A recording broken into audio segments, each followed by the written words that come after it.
Hey guys, welcome to another episode of the Set It Off podcast. Here with your host Grant Chachere. There's a lot of breaking news in the past week regarding Louisiana sports, but we're gonna open up the show today with some breaking news. The Saints have fired. Uh, the Saints have fired offensive coordinator Pete Carmichael, senior offensive assistant Bob Bignell, and wide receivers coach Cody Burns. It's some pretty big news out of um, pretty big news on Airline Drive in the New Orleans area. Of course, I mean, one of the biggest takeaways from the Saints this season has been the ineptitude on the offensive side of the ball.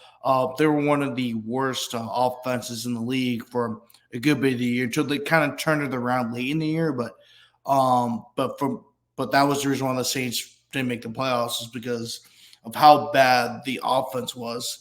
It was just a really bad year. I mean, just with all the playmakers they have on that side of the ball, it just didn't make sense that there was. It didn't make sense how bad they were on offense, especially with the creativity. I mean, the Saints were really, really bad in terms of offensive play calling. I mean, it was just really bad. To give you guys kind of an example, this is something Stephen Patton did with analytics, and he's made a point that Pete Carmichael might be the least creative play caller right now in the NFL. This was on November 14th. So this is when the Saints are still – well, the tweet was made November 16th, but this is when the Saints were pretty much on their skid. I mean, and the play caller rates don't factor in, RPOs, play action, motion, or screens, as Penn kind of explained how he did his ratings.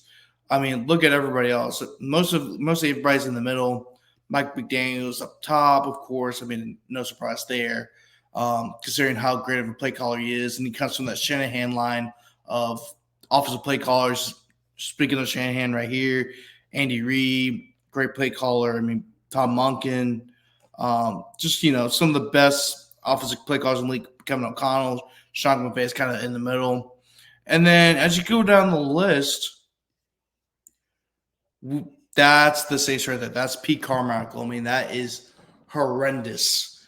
Horrendously bad. I mean, oh my God. I mean, and the thing about the Saints was that they were dead at this time, as we're talking about, which is around the November 16th. I think that's I think that's like a little bit past the midway point of the year.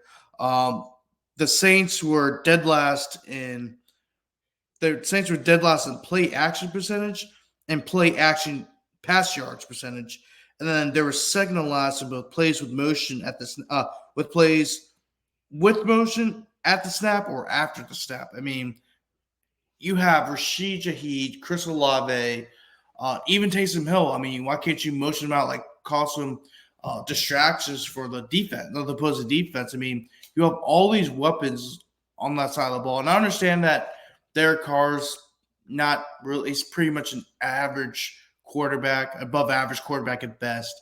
And I also understand that the Saints had offensive line issues, which may have hindered what they really want to do on offense. But at the end of the day, I mean, you can't – there's no excuse for that. I mean, that's ridiculous. And, that was actually a little bit past the midway point. So that was actually right after they lost against the Vikings. That was when Josh Dobbs killed the Saints. And that was against a Vikings team that didn't have neither Kirk Cousins or Justin Jefferson at that time. So it was just a bad showing by the offense. And then it catapulted to the next week, 2 weeks later, when they had the 24-15 loss to the Falcons. But yeah, that was pretty much the breaking news of the day. I just want to inform you guys about that. Just big news out of New Orleans, and let's hope. I think New Orleans fans are hoping that Pete Carmichael makes the right decision. Not Pete Carmichael, Dennis Allen makes the right decision for his office coordinator, because right now his seat's really hot. I mean, the only reason why I made this move was not because the Saints were bad on offense, but because his seat's hot. So it'd be very interesting to see where the Saints go moving forward with whoever they hires offensive coordinator. Because I don't think even not only is Dennis Allen's job's on the line, but I think Mickey Loomis' job might be on the line too. Just with I don't think the Saints have really done a great job at drafting the players the last few years. I mean, really, even before the 2016-2017 classes where when you drafted Michael Thomas, Alvin Kamara, Ryan Ramchick. I mean, all these great players. But even before that, the Saints were really struggling with drafting players as well. Just got built out by having Sean Payne and Drew Brees. So it would be really interesting to see how the Saints operate next season, but then also, whether or not Dennis Allen still has a job and even Mickey Loomis has a job. So that's the breaking news of the day coming out of New Orleans. But yeah, let's move on to LSU. Well, not even LSU. I mean, this will be a lot more LSU centric topics, but I think the first thing we have to talk about is the retirement of Nick Saban. Nick Saban, he finished his career. He just retired probably about a few days ago, last Wednesday. And I mean, it shook everybody to the core. I mean, because I think people kind of knew it was coming. There's reports out, some people out in Tuscaloosa were saying that this could possibly be his last year. That doesn't shock me, considering that, if you look at how Nick Saban's been reacting, he's been a little bit nicer to the media. He has a lake house in Florida, I think what it was. I know he has a lake house.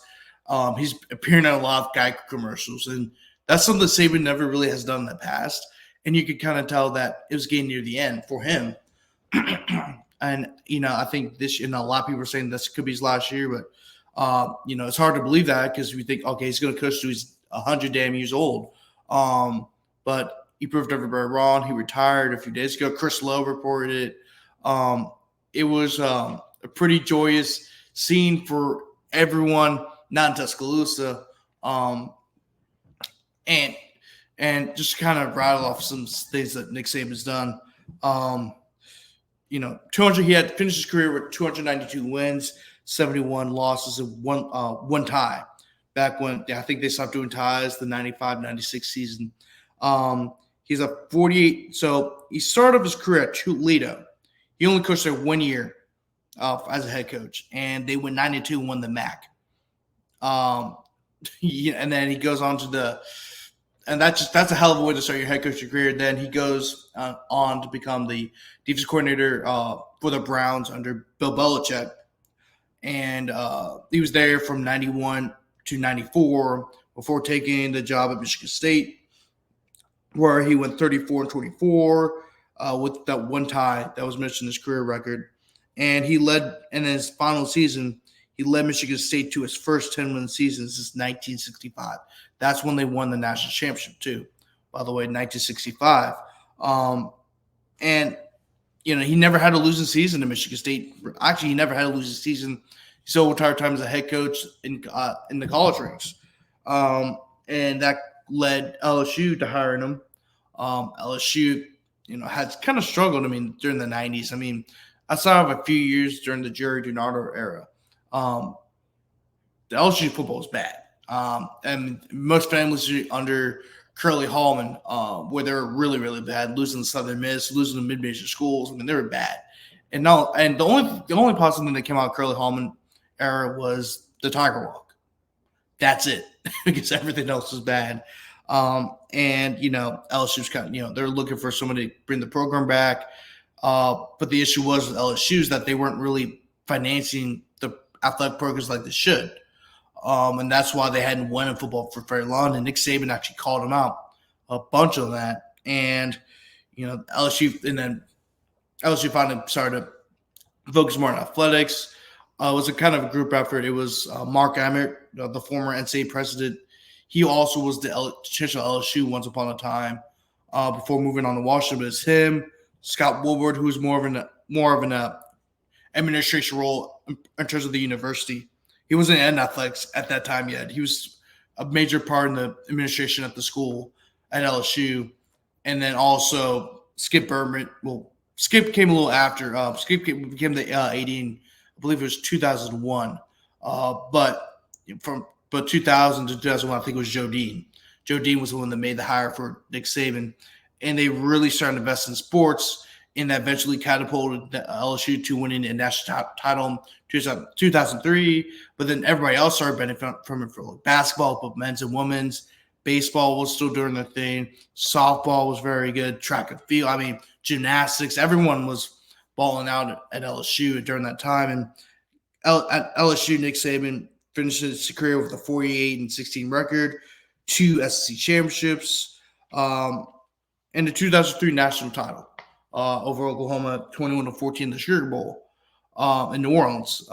So he had a lasting legacy at LSU, and he really locked down the state. And people don't understand, like, before Nick Saban got there, LSU had a hard time trying to recruit in state, especially in the New Orleans area. I mean, there's a thing in New Orleans, and my dad used to tell me this all the time, was that, LSU had a very hard time trying to recruit in the city of New Orleans, especially the black athletes, just because everybody went elsewhere. For example, my dad played at Brother Martin, and 2 of his teammates were Pred All-Americans, Ward Manuel, who currently is the AD at Michigan. He actually played at Michigan under Bo Scheckenbeckler, and then Rod West, who is a member, who's a member of the College Football Playoff Committee, and he's a big-time CEO. He was, I believe he was an All-American at her name as a tight end. And they're both from New Orleans. Both of them are black, both of them from New Orleans, and they didn't go to LSU. That wouldn't be the case today. One of those, I'm not saying both of these guys would have went to LSU, but at least one of them would have gone to LSU. And Nick Saban came in, and he completely locked down the state, including the New Orleans area. And that's something he continued to do even at Alabama, because there's a lot of times guys from the state of Louisiana will go to Alabama. And, they took a lot of athletes from LSU, including even at U High, which is literally on LSU's campus. So he did he's built the blueprint on how you're supposed to win at LSU. And even Les Miles at Orgeron and currently Brian Kelly have all followed that blueprint. Matter of fact, when Brian Kelly took the job, he actually called Saban. They talked about what it takes to win at LSU. And Nick Saban still, even his legacy will always be as the Alabama head coach. He still loves LSU. He still loves LSU. They still have a lot of friends down there, including a lot of prominent LSU boosters. And so I think, right now, he's going to get inducted in the LSU Hall of Fame. He was supposed to get inducted in the Louisiana Sports Hall of Fame, but that was during COVID. COVID happened, and then his schedule got pretty busy. So, I think he's going to be honored now. If he retired before the year, he definitely probably would have been on the field with the 2003 national title team, because they had the commemoration this year. So, despite Nick Saban, tormenting Alabama fans for a very long time, Nick Saban tormenting LSU fans for a very long time as a head coach at Alabama. I think he's been one of the best things that ever happened to LSU football in the standpoint of how you can win at LSU. And you're seeing that right now with Brian Kelly. And I think the biggest winners from Nick Saban retiring are LSU, of course, and then Georgia. Georgia's going to definitely benefit from Nick Saban retiring. And because, they're going to start, because Kirby Smart's basically Nick Saban, but on steroids. So I think those 2 programs are going to benefit the most from Nick Saban retiring. I want to share this with you guys. Actually found this on YouTube. I think somebody posted on Twitter, and yeah, I think it was very interesting because there's some rare footage of Nick Saban from his time in LSU. I'm gonna play a little bit of it, and hope you guys enjoy. Future is pretty much a mystery. I'm not disappointed at all in the condition that we're in. Probably pretty typical for most teams. Would be in a very similar situation. I can tell you this, that the guys that need improvement, we won't let them down. And then you got to end the break.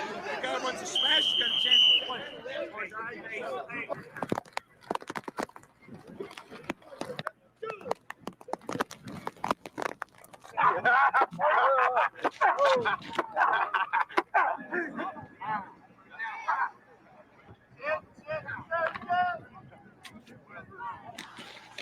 go hard seat. We're going through every one of these screens. Hard seat. Hard seat. All right, look, you're going to tighten up. How much toughness do we have? Are we soft? Do we have a bunch of soft guys? Or do we have enough tough guys who develop that personality in your team? Because when I say tough, I'm talking about, going to Auburn and playing, going on the road in this league and playing, whether it's Florida, wherever it is, complacency, arrogance, not remembering the things that made you successful to start with, and knowing the fact that all the other people that don't have what you have want to get it. Tackle the guy chest to chest in the open field. If we're going to have a good program, we need to be on TV, and the opportunity for us to be on TV is a positive for the program. So rather than complaining about it, we ought to turn it into a positive for ourselves and enjoy the day game and, get a little suntan or something. Come on, guys, let's go. Let's have a party. Let's go. Go.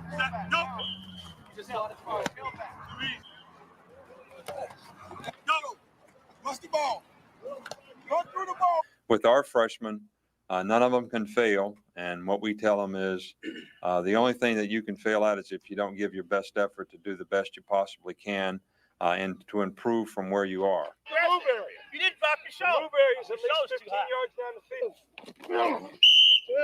Good. All right. I'm going to say set. All right, and then I want you to go when you're ready to go, so the guy has to go on movement. You got the best jam on him, but you still did this with your feet and had to pivot, and that's how he almost got on top of it. I won't put him in a situation. I won't put him in a situation that's hard to get out of.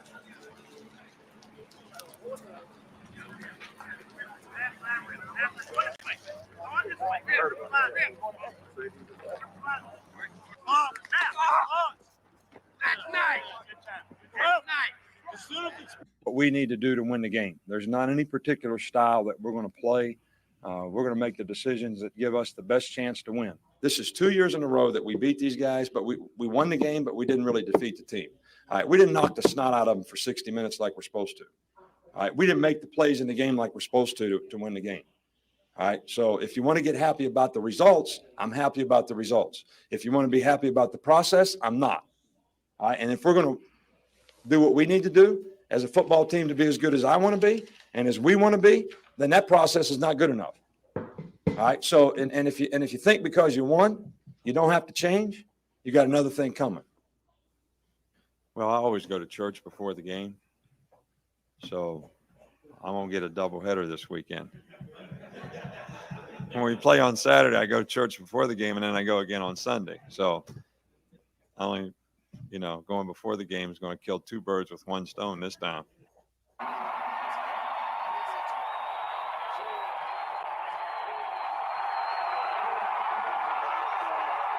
We're riding back to Roanoke on the bus.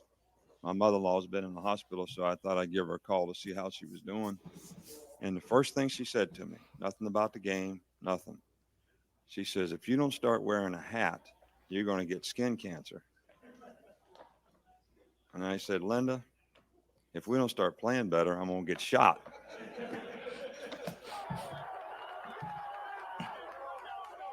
I don't see that like a lot of people do that always look out here to figure out what's going to happen. Well, since he's not there, that ought to be good. That doesn't mean anything. And never had a guy that's a starter on a team that's having success, that's been a successful player that ever quit the team in the middle of the season. So you figure it out. And we're going to support the guy every way we can, help him every way we can. But obviously he's missed now 3 days of practice, and I haven't talked to him, so I'm assuming that he's quit the team. We got a lot of good football players on this team, and I'm here to tell you it's time to move on. All right? It's time to move on. You got it? It's time to move on. I ain't asking any more questions about it. Guy doesn't come to practice 3 days. I got nothing else to say about it. We're moving on. Just because we had the most exciting play in college football happen, that doesn't mean that there's not a lot of things that need fixing. Or the game would have never been like that. We wouldn't have been behind 30-27 had we done it right to start with. I'm a process person, all right? And the process that got us behind by 3 points in the game, all right, is what I'm concerned about, okay? And I've been concerned about it.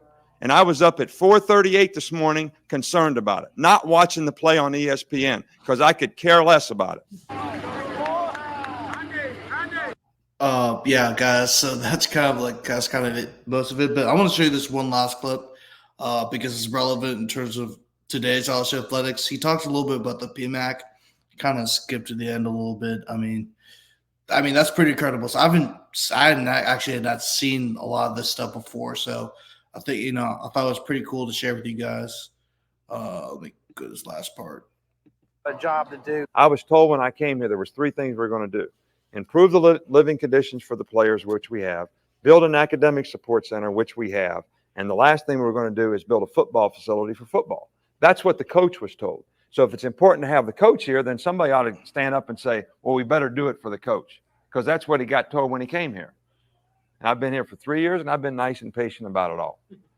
I haven't ever said a word about that. And I'm not putting any pressure on the people to do it now. But it needs to be done.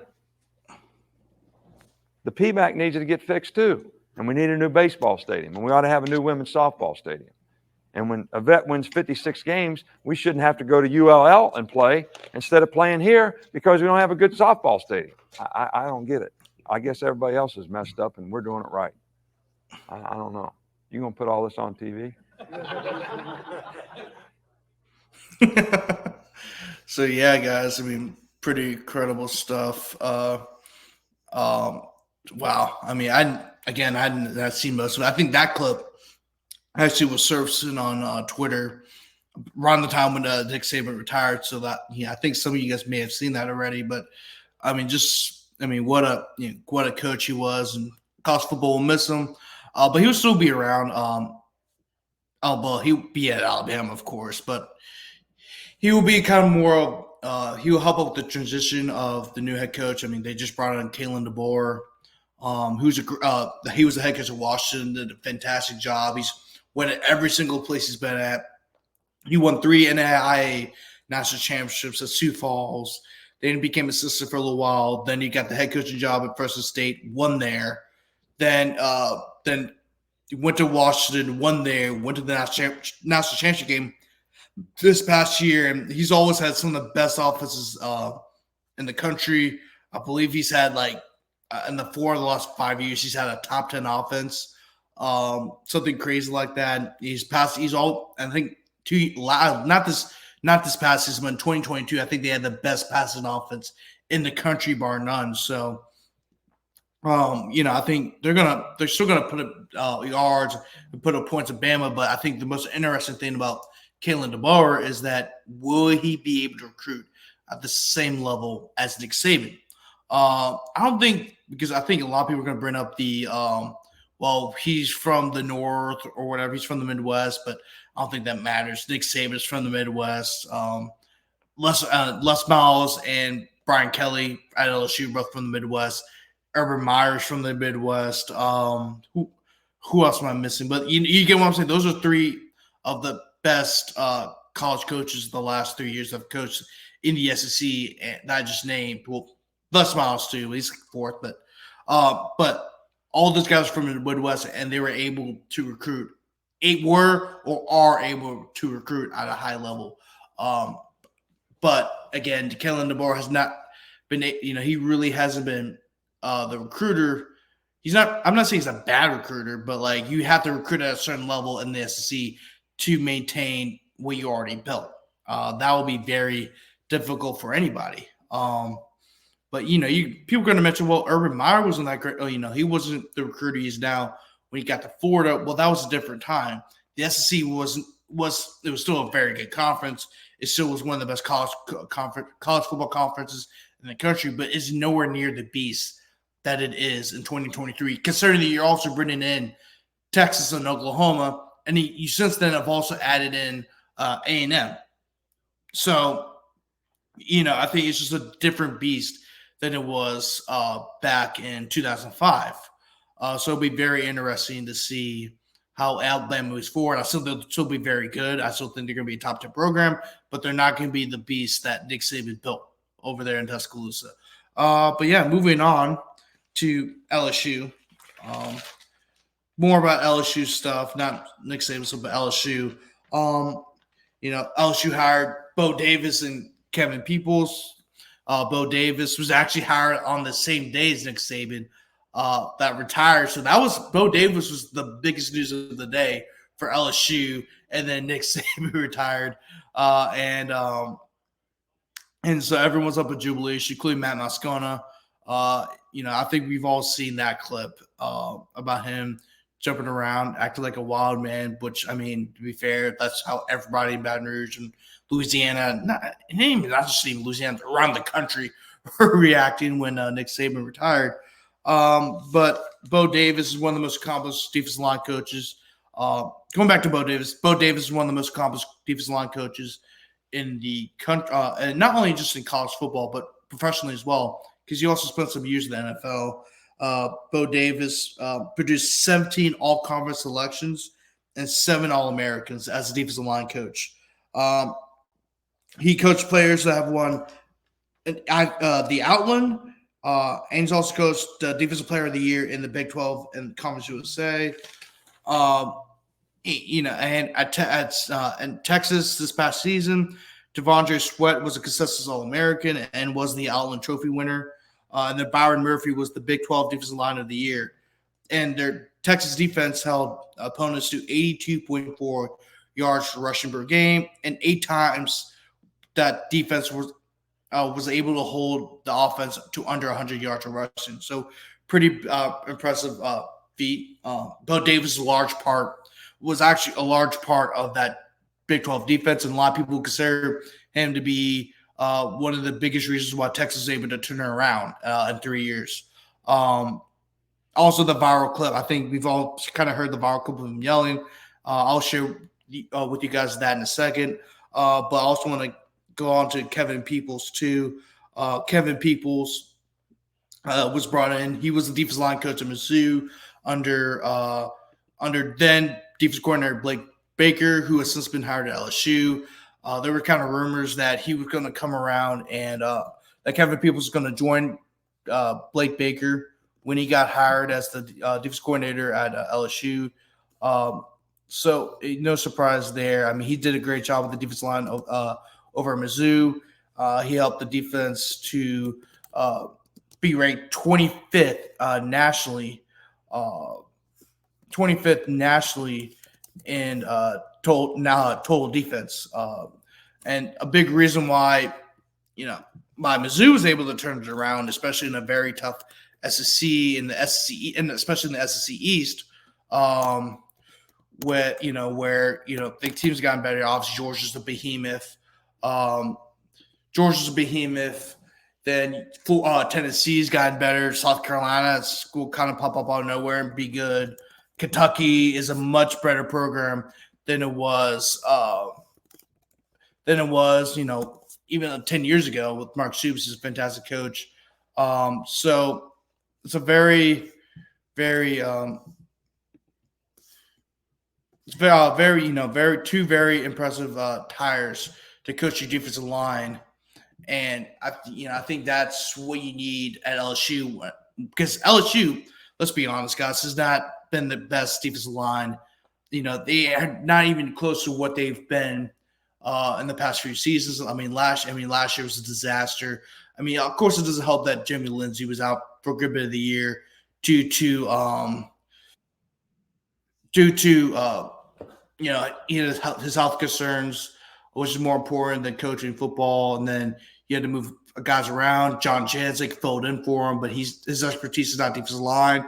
So then you had to bring in Pete Jenkins out of retirement, who's like 80 years old, who, by the way, ironically, is Bo Davis' mentor. That led to Mason Taylor kind of falling off. Then Mekhi Wingo, obviously, his injury didn't help either. But there's been a lot of turnover at the defensive line for the defensive line coach position. I think this is the third defensive line coach in the past year.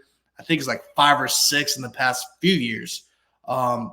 Because remember, you also had they fired Coach O, and then so there was that turnover. But then also there's 3 different defensive three different defensive line coaches from 2000 through like 2020 through 2022 as well. So it's been a very, very what's the word?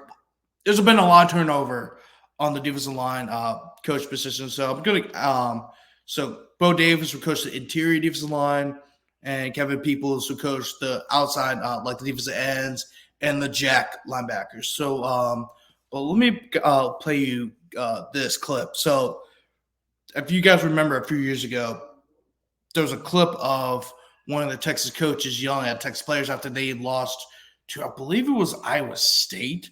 It was one of the worst losses of the year. 2021. This is where they finished 5-7.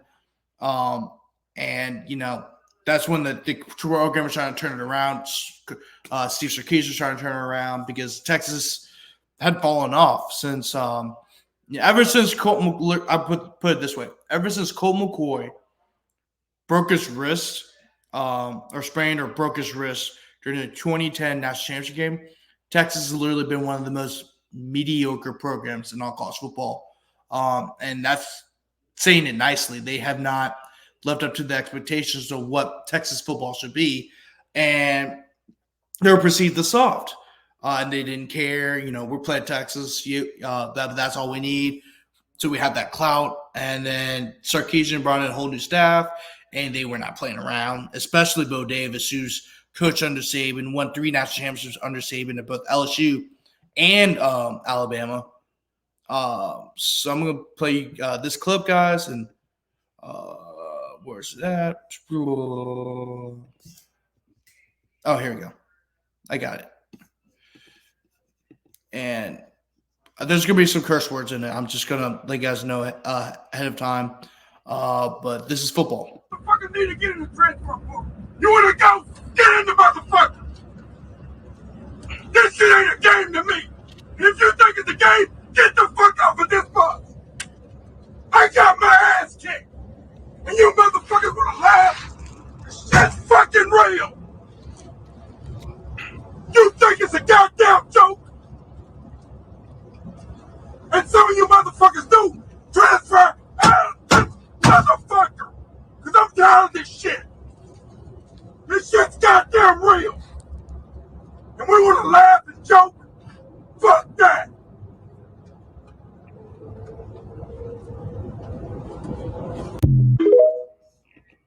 And as you guys could see on the clip, that for any guys who are watching it on YouTube, the show also is on Spotify and other podcasting places. So some people may not be able to see the video. But on it, since that was a pivotal point for Texas football, which a lot of people around the Texas program said it was, because it was the first time that they're really held accountable. So that's a program changing move for LSU. And that's how you win national championships. You go out and get the best coaches you can possibly find. And Brian Kelly's doing that. I'm not saying they're going to win the national championship next year, but this is what you need to do to be among the elite in college football. Build up your staff. With the Blake Baker hiring, and then you have add in Bo Davis and Kevin Peoples, and then who knows who's else been in it, because they still need to find a DB's coach, and they still need to find an offensive coordinator and tight ends coach. But again, I think it'll be 2 coordinators with Joe Sloan and Cortez Hankton, of course, and then Joe Sloan's gonna be calling the plays, and then Cortez Hankton will get the title and help out with the game plans and stuff like that. So it would be very interesting to see what LSU does there, and then I think that leads to LSU hiring a new tight ends coach. They might promote one of their analysts or GAs, or they might bring in somebody else. But then DB's coach is very interesting right now. A lot of people are saying, "Oh, they're going to hire Corey Raymond," but I think if they were going to hire Corey Raymond, they would have done it by now, because he got fired I want to say midway through, like in November, during the middle of the season. So it would have been done by now if LSU really wanted him. So it'd be really, really interesting to see who they hire there. But yeah, moving on. Let's move on to ironically, Tulane whacked two. So Tulane, they last year even though it ended on a disappointing note, they ended up winning 11 games last season. They finished the season 11-3. Still a great season for Tulane. Although, it did end it also ended in disappointing fashion. But I mean, when was the last time Tulane won back-to-back 11-win seasons? It's the first. I think it's the first time it's ever happened in our history. So that's a job well done by Coach Willie First and the staff. Well, ex-Tulane head coach Willie Fritz and the staff, because Willie Fritz bolted for Houston. But then they hired John Summerall. John Summerall was originally the head coach of Troy. He did a great job over there. They won a lot of games, big-time games over there. His defenses were consistently one of the best in the country. And their offenses, I wouldn't say they were the best, but their offense won games. I mean, it was a very balanced team over there at Troy. And he's not playing around. He just signed some big time players. So yesterday they had two former 5-star receivers signed to Tulane out of the transfer portal. One was Mario Williams for USC, and then the other one was Shash Preston from Alabama. Both those guys were former 5-star recruits. And then also they gained a commitment from 4-star cornerback Jaden Lewis from the state of Alabama. That's a pretty big feat for that Tulane program. I'll show you this right here. So yeah, I mean, and also this happened 10 days after they landed former 5-star prospect Ty Thompson from Oregon, who is the backup quarterback over there the last 2 years under Bo Nix. And John Trump was not playing around. I mean, this is what Tulane needs to do to remain at the top of the group of 5 programs. And really, I think Tulane right now, they're trying to make a push to even become a Power 5 program. I wouldn't be surprised if they are, because, I mean, you're in New Orleans. You have the money to do so. I mean, even though it's a private school, you have the money to do so. Remember, the owners of the Buccaneers, a lot of their family members went to Tulane. And matter of fact, the stadium is I think it's the press box is like named after the Glazer family. So there's a lot of money being pumped through Tulane, even though I know that they really have been kind of slow and kind of updating and make their facilities and their resources, stuff like that. They've had issues of that, but I think Tulane is trying to be as serious as possible when it comes to their athletic program, including football, which it had not really done in their history. So hopefully they keep that going. And I think Tulane is going to be very good again. They have a great coach coming in, great coaching staff, some big-time players coming in, but also they got the support of the university. And that's something that you really have not seen out of Tulane. And ever since I've been alive, because my dad actually coached at Tulane for a while. And we were there he was there under Coach Chris Selfo. And I remember at one point, I think it was 2002. Yeah, 2002. After they had won the bowl game, there was talks about talks about whether or not they were going to remain at Division I level and probably bump down to D2 or D3, but they're thinking about disbanding the program altogether. So it just shows you how times have changed over there at the university and how they see not only football, but their other sports as well. So I wanted to share that with you guys. I mean, that's pretty big for the Green Wave, and I expect them to be very successful moving forward. But then also LSU, going back to LSU, I forgot to mention this too, but LSU also signed a big-time transfer in C.J. Daniels from Liberty. C.J. Daniels was a 1,000-yard receiver last year for Liberty. He was an all-conference performer. And what makes him so impressive is that he was a 1,000-yard receiver in an offense with two 1,000-yard rushers. So to kind of break it down for C.J. Daniels, he was 11th nationally in 20-plus yard receptions with 19. 34.5% of his catches went for at least 20 yards. And then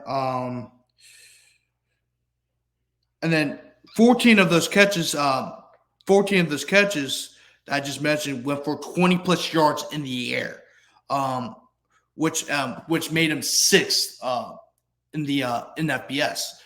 So he's a pretty big time guy they're bringing at LSU, and he fits perfectly with the offense because LSU wants to be able to throw the ball down the field.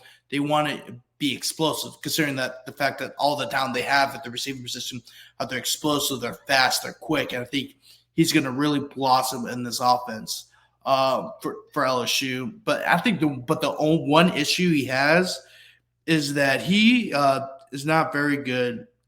I would say he's not very good, but he's kind of inconsistent when it comes to catching the football. Among receivers with 80 or more targets, Daniels was 23rd. Had the 23rd highest drop rate at 9.8%. So, I mean, yeah, he has the talent to make the play on the ball, but he's got to be more consistent with catching the football. Luckily, he's going to have one of the best receiving coaches in the country in Cortez Hankton. I think they'll get that figured out, kind of similar to how they got it figured out with Kyron Lacy. Kyron Lacy was notorious for being an inconsistent pass catcher, and then later in the season, he got better, and he worked really hard at it. And next year, I think he's going to have a big year along with C.J. Daniels. So watch out for those two guys. And then also, remember, LSU had a very talented freshman class of receivers coming in. And then also, you still have Aaron Anderson, and you still have Chris Hilton. So it would be very interesting to see how that receiving room plays out. The wide receiver room plays out come springtime. But moving on, we're going to talk a little basketball here. LSU men's, they had a really tough outing at Auburn. Kind of expected that to happen because Auburn's really good at basketball. They've been really good at basketball the past few years, including they're like 2 years ago. They were the number one team in the country for a large portion of the year. And then, obviously they made it to the Final Four in 2019, where they unfortunately lost to Virginia in the final seconds. A guy, one of the Auburn players, fouled Virginia on the three-point line, which ended up being the game-winning points. So, I mean, they were really just – if the guy doesn't foul Virginia, I mean, they could have easily played for the national title game. But they're juggernaut under Bruce Pearl, and then with that nice arena, they got a lot of support from the fans. That's turned into one of the toughest places to play around the country, and they lost 93-78.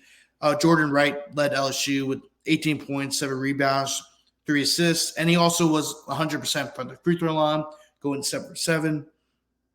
But the issue with LSU was that they turned the ball over a lot. I think that was the biggest issue in the game because there were some times where it was close, but LSU couldn't get the job done, and that's when Auburn started to pull away.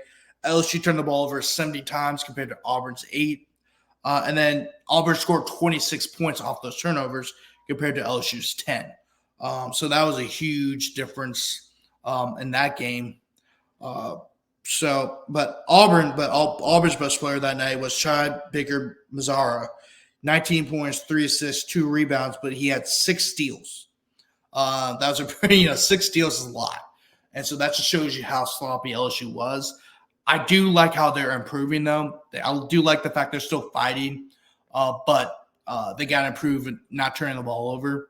But I do like where LSU basketball, even though they're 10-7 right now, or 10-6, I like how they're improving their game.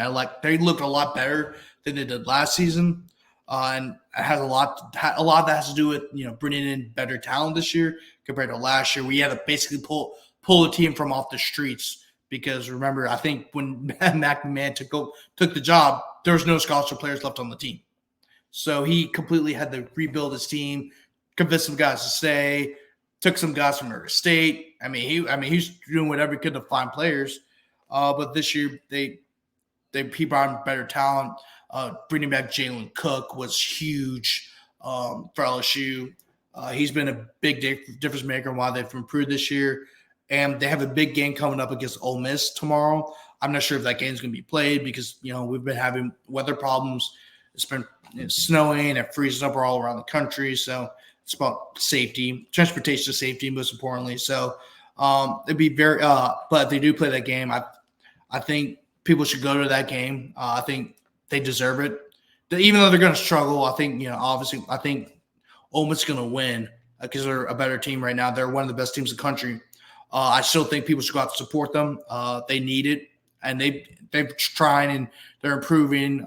And I think that this team, if the right buttons are pushed, they can make a run to the NCAA tournament.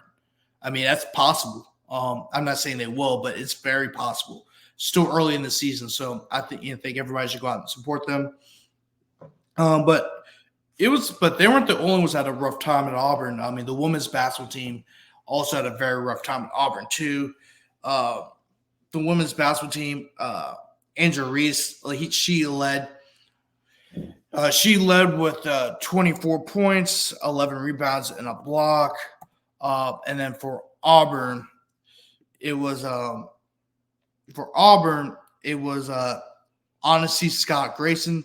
She had 21 points, 5 rebounds, 2 assists, and 2 steals. Let me pull this up. So I think it was a kind of a shocking loss around college basketball.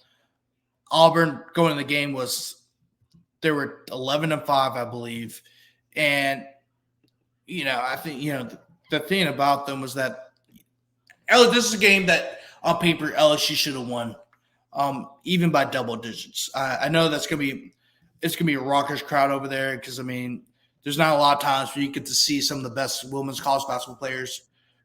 A lot of the best college women's basketball players at Auburn. So I knew that they were going to bring some heads, and Angela Reese is a phenomenal basketball player. And so I knew that it was going to be a tough outing for LSU, but I don't think anybody expected that. But it was pretty even for most part of the game. But I think even LSU outscored Auburn in the paint 42-28. But I think the biggest difference was that LSU only took 2 attempts from the 3-point from beyond the arc, and right here they didn't make any of those. What Auburn made was 4-11. I know that the 3-point game is not really a major facet of the women's basketball game.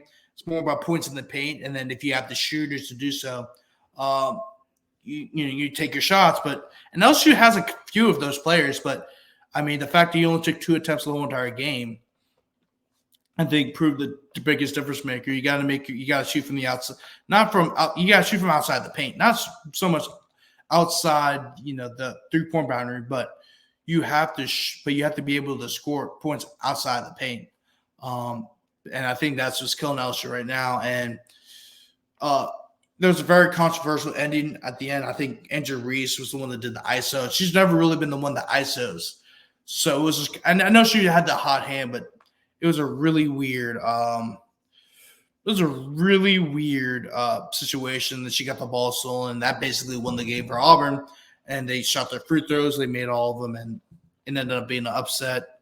LSU dropped from 7-10. So it's not the end of the war for LSU. In like a couple of weeks, they'll have South Carolina coming to Baton Rouge, and that'll be a big-time game down here. So, if they can pull out a victory against South Carolina, that'll be huge for LSU come tournament time.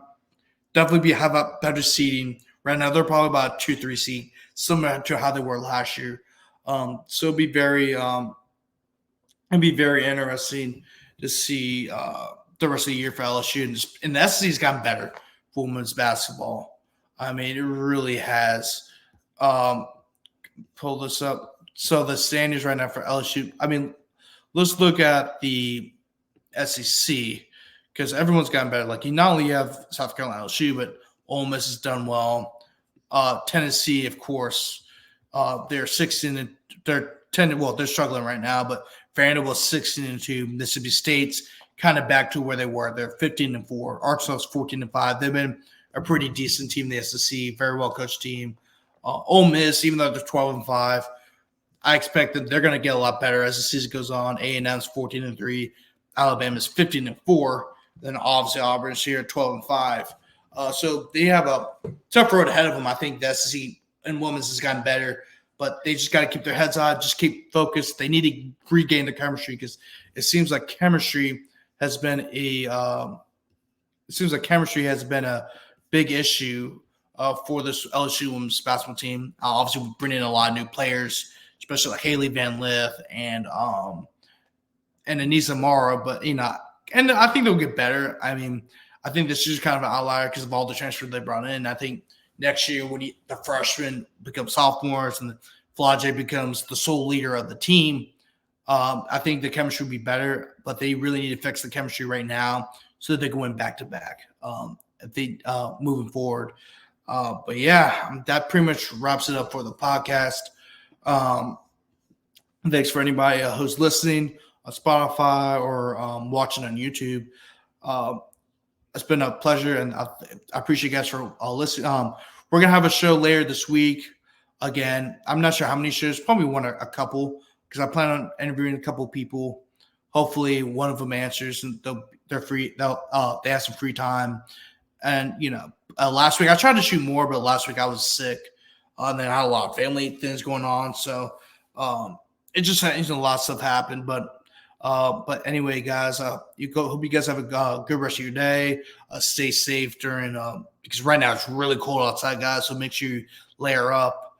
But yeah, stay safe. And I hope you guys have a good rest of the day. Thanks for watching this Grant Chachere Set Up Podcast. See ya.